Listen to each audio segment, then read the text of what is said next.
আমাকে বরিশালের মানুষেরা এরা কলম এককালে লুটটা ফুটটা খায়। কেমনে মিস করেন না লিটন ভাইরে ভাবি? এই হইছে তাল গরগরে পিঠা মনুরা। পছপছাইয়া বাপ বাইরেইছে। মাশাআল্লাহ আলহামদুলিল্লাহ। তো ওটা গরম গরম পিঠা। এই আর রাইকে বইয়ে থাকুন যায়। এত মজা হইছে একবার এককালে সব খাইয়ালাম যাই। হ্যাঁ পুরো 10 এ 10। এই পিরিপিরি দেওয়ার মধ্যে আজকে আমরা কি পিঠা বানাবো আব্বু? আজকে আমরা বানাবো তাল গরগরিয়া পিঠা। এই মজা হইবে। চলো বানাই। বানাবা আগে খোল কাটা লাগবে না? কেলা গাছের খোল কাটতে লই। চলো আব্বু কি কেলা গাছের খোল কাটবা? আজকে কেলা গাছের। কে অন্য কেলা গাছের খোল দেওয়া হইবে না? অন্য কেলা গাছের খোল দেওয়া হইবে কিন্তু এটা একটু নরম আর এই যে শক্ত। ও তাহলে ই কাটো। এক খোলই হইবে? একটাই হইবে। ধরো আমার হাত ধরো। এই কি খবর? তাল তাল গোলা হইছে? আমি কলম খোল লই আইছি। এত তাড়াতাড়ি গোলা হয় এখন তাক ভাঙকেই নেই। এলে তাল ভাঙ্গে তরতরি গোলো। ঠিক আছে গুল মহানে এখন। কয়াডি হইছে আম্মু? 3 এডি। যাক মাশাআল্লাহ। গেরান তো আইছে ভালোই। তাল ভালো হয় কিনা? ওইতে রে বাবা। মিডা হইলেই হয়। অফিস আছে তাল দিয়ে করেন কি?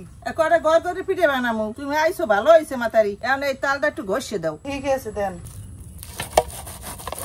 তাল গাছতে আছে আমার প্রিয় ভাবি লিটন ভাই হারে খুব মিস করে। লিটন ভাই এখন কোনো বাড়ি নাই, আপনারা অনেকেই হয়তো বা জানেন না। লিটন ভাই এখন সমুদ্রে। কি আপনি মিস করেন না লিটন ভাইরে ভাবি? করি না। তাল প্রথম একাডি গসা হয়ে গেছে। দেখি ভাবি কোড হইছে। এই দেখছেন একাডি তো সবাই এডু। এখনো এতটি আডি বাহি আছে। ইনশাআল্লাহ যে পরিমাণ হইবে হাতি আমাকে হইবে। সবকটা তালের আড়িতে কোনে এতটু তাল বাইর করছি। এখন কি করবেন ভাবি? এখন এই তাল নেট দিয়ে সাইড কাজ বাইর করব। আচ্ছা ঠিক আছে করেন। সব আসতেই তালের মধ্যে থাইকে যাইবে।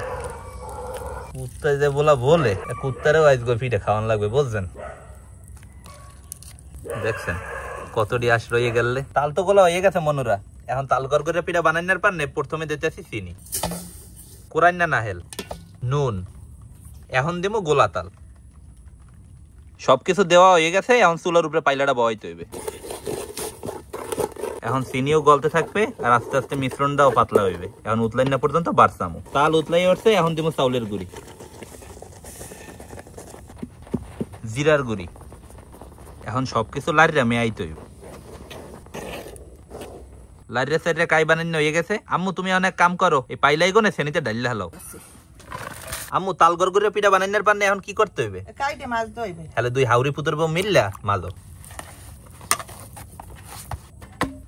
কাই দিয়ে গোল্লা বানানো হয়ে গেছে। ভাবি এখন এই কেলা গাছের খোলডারে সাইজ করেন। ঠিক আছে। মনুরা চাইয়া দেখো কলম কেমনে করতে হয়। এই লগে ডলে ডললেই কলম গরগরে পিঠা বানাইতে হইবে। কেলা গাছের খোলও রেডি, গোল্লাও রেডি। এখন আমরা পিঠা বানানো শুরু করবো। তাল গরগরে পিঠে বানাবার পারনে হাতে একটু চাউলের গুঁড়ি নিমু। এখন গোল্লা গনে ছোট ছোট কাই নিয়ে পিঠে বানাইতে হইবে। এই হইছে তাল গরগরে পিঠা মনুরা। এই কেরা কেরা খাইছো জানাইও কলম। পিঠাটি যেন লাগবে না পরে এর পারনে এটার উপরে একটু চাউলের গুঁড়ি ছিটাই দাম। ভাবি পিঠা যেদ্দুর হয়েছে হেদ্দুর আগে আম্মু ভাব দেখ, আপনি বাকিটা বানাইতে থাকেন। ঠিক আছে। আম্মু এই ধরো মারতে পাইলা, এটার মধ্যে পিঠাটি থো। পিঠা ভাব দেওয়ার পান্নে আমরা একটা সিলভারের পাইলার মধ্যে পানি গরম করতে দিছি। এখন পিঠার গায়ে যেন উতলাইয়ে পানি না ওঠে হের পানে দিয়ে দিতে আসি এই পাইলার মধ্যে একটা মালই। আম্মু এখন মারতে পাইলাটা সিলভারের পাইলার উপরে দাও। এখন মারতে পাইলা হরা দিয়ে ডাইকা থইতে হইবে। গোলা আটা দিয়ে পাইলার সার্কেল আটকাই দেওয়া হইতে আছে যেন ভাব বাইরেই না যাইতে পারে। চাইয়া দেখেন ফসফসাইয়া ভাব বাইরেই চেস। আর বেশিক্ষণ লাগবে না, আটটু পরে হয়ে যাবে আমাকে তাল গরগরিয়া পিঠা। ভাবি আল্লাহর নাম লই দেখেন তো হইছে নি পিঠা? দেখতে লই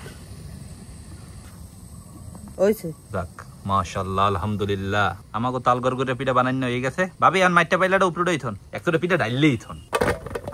তো ওটা গরম গরম পিঠা আইবো খাইতে সেইরাম টেস্ট হইবে। আব্বু গরগরিয়া পিঠা তো বানাই হেলাইলাম। এখন খাবি না বইয়ে থাকবি? এই আর রাইকে বইয়ে থাকুন যায়। খাওয়া শুরু করো। বিসমিল্লাহির রহমানির রহিম। বিসমিল্লাহ। আসলে না মজা হয়েছে কলম। তাল গরগরিয়া পিঠা মনুরা দেখছেন দেখতে কত সুন্দর, খাইতে কলম মজা। দেখছেন এই কতটা মুলাম। আব্বু আজকে তো তাল গরগরিয়া পিঠা খাইলাম, একদিন তাল বরফ পিঠা খাইতে হবে বুঝলি? হ্যাঁ এটা তো আরো ভালো হইবে। এই তালের সিজন থাকতে থাকতেই খাইতে হবে। তাজা তাল ছাড়া আবার মজা লাগে না। আচ্ছা এত মজা হয়েছে একবার এককালে সব খাইয়ালাম যাইবে। তুমি তো রইয়ে সইয়া খাইও বুঝছো? খাওয়ার সময় বেটা খাইয়ে লইটি এরপর আবার ঠিক মতন চল মানে। তোর মায়ের এই তাল গরগরিয়া পিঠাটা বানাইলে ভালো হয়। কারণ আম্মুরে একলার ক্রেডিট দিলে তো হইবে না। ভাবি আসলে ভাবি আর আম্মু দুজনে মিললেই এবার বানাইছে। রবিন হ্যাঁ তোর মায়ের হাতে তাল গরগরিয়া পিঠাটা বানাইলে খুব ভালো হয়েছে। এত আম্মু একলা বানায় নাই, ভাবি আসলে আর আম্মু দুজনে মিললে বানাইছে। ও আচ্ছা তারপরে এবারে যে ভালো। হ্যাঁ আপনারা কারা কারা এই তাল গরগুরে পিঠা খাইছেন জানাতে কলম বললেন না। অবশ্যই আমাকে বরিশালের মানুষের কলম এই তাল গরগুরে পিঠাটা খুব প্রিয়। অন্য কোন জেলায় কি খায় জানি না, তবে আমাকে বরিশালের মানুষেরা এরা কলম এককালে লুটটা ফুটটা খায়। তালের সিজন আইলে মনুরা প্রত্যেকের ঘরে আর কোনো পিঠা হোক আর না হোক তাল গরগুরে পিঠাটা কলম বানাই না হয়, এতে যত কষ্ট। কি আমি ভুল কইছি আব্বু? না হ্যাঁ পুরা 10-এ 10, এককালে 10-এ 10ই পাইবে, মোড়েও মিস নাই, আর কম নাই মোটেও। তো আপনারাও কলম চাইলে বাড়তে বইয়া এরমের মজার তাল গরগুরে পিঠা বানাইতে পারেন। বানাই নাও যেমন সহজ না, এককালে সহজ না, তো এককালেও বেশি কঠিন না, আপনারা চাইলে বানাইতে পারেন। একটু কষ্ট হইলেও খাইতে কলম মজা। তো তাল গরগুরে পিঠা খাইতে খাইতে আজকের মতো ভিডিওটা শেষ করতে আসি। সবাই ভালো থাকবেন, আসসালামু আলাইকুম।